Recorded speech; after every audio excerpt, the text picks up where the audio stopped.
Let me tell you about the most terrifying night of my life. Something I'll never forget. No matter how much time passes, the memory of it claws its way back into my thoughts, especially at night. This happened just after the peak of the COVID pandemic. You know, when death seemed to linger in the air, almost like a scent no one could wash off. Hospitals were still overwhelmed, the corridors echoed with past tragedies, and the very walls seemed to remember the suffering.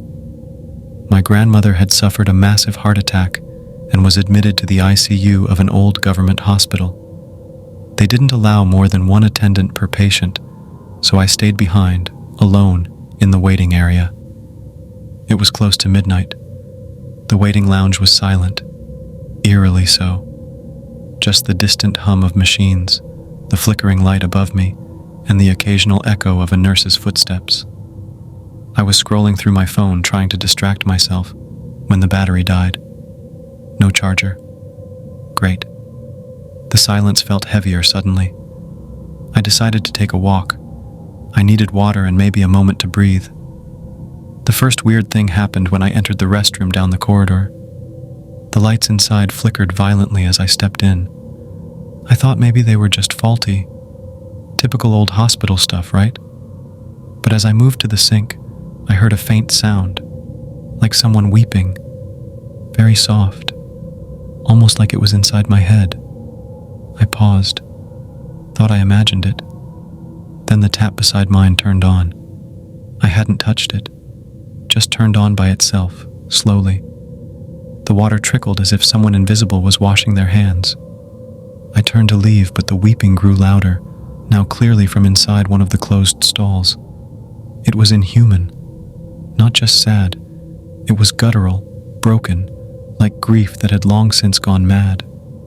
I whispered, "Hello?" but got no response. I couldn't stop myself. I nudged the door to the stall open. It was empty, but written in red, maybe lipstick, maybe not, on the inside of the stall door was a sentence. "Don't leave her alone. She's waiting." I stumbled back, slipped slightly on the wet floor, and ran out without looking back. I didn't even care about the water anymore. Shaken, I took the elevator down to the canteen. The moment I stepped in, the doors closed unusually fast. No buttons lit up when I pressed them. I kept hitting G, but nothing. Then the elevator started moving, but instead of down, it went up. I ended up on the 13th floor. Now here's the thing. This hospital only had 10 floors. I knew that for sure. I worked at a pharmaceutical company. I'd seen the building plans. There was no 13th floor. The doors opened. And what I saw? It was a long, dark hallway. Dusty. Cobwebs everywhere. The lights were dim, some swinging slightly, creaking. But that wasn't the worst part. Along the corridor were hospital beds, each with a body covered in white sheets. Dozens of them. Like a morgue, except they weren't in cold storage, just left in the open, like forgotten things. And then, one by one, the sheets began to move, twitching, then violently jerking. A hand slipped out from under the nearest sheet, pale and gray, with broken fingernails and dark veins. Then another hand. Then a face turned towards me, eyes hollow, black, mouth wide open like it was screaming. But I heard nothing. I screamed.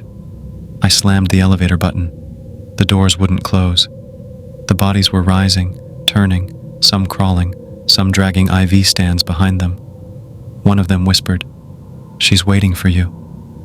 Finally, the doors slammed shut. I collapsed to the floor of the elevator. I made it to the canteen somehow. My legs were trembling, but I needed people. Light. Anything. There was a man behind the counter.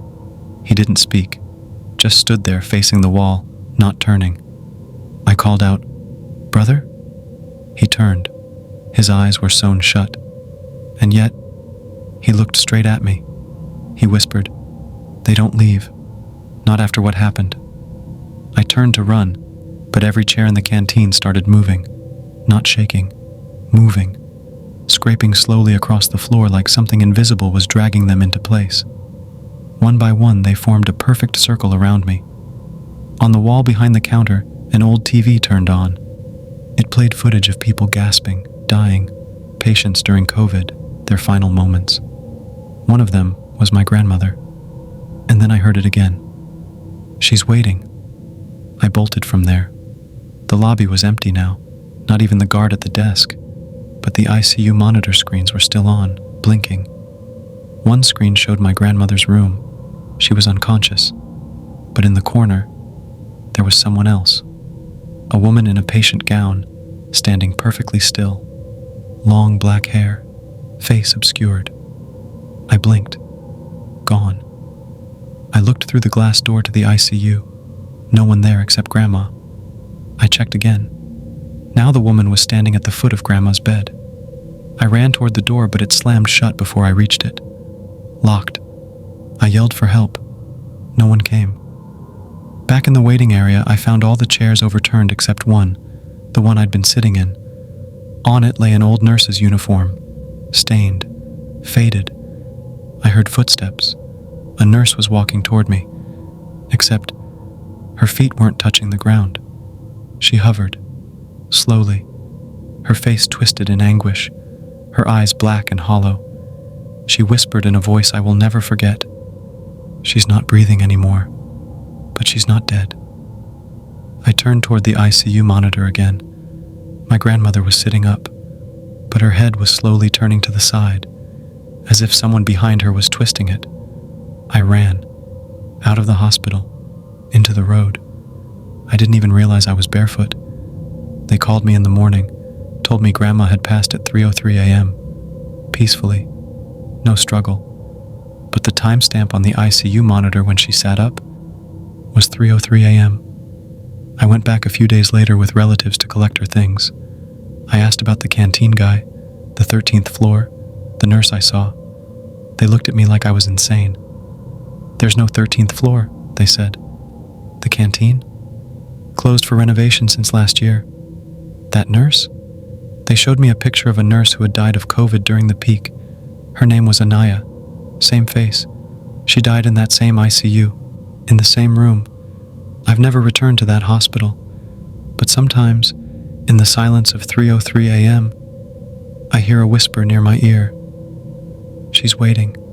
A few nights later, I was trying to sleep, but something kept waking me up, like a pressure in the room.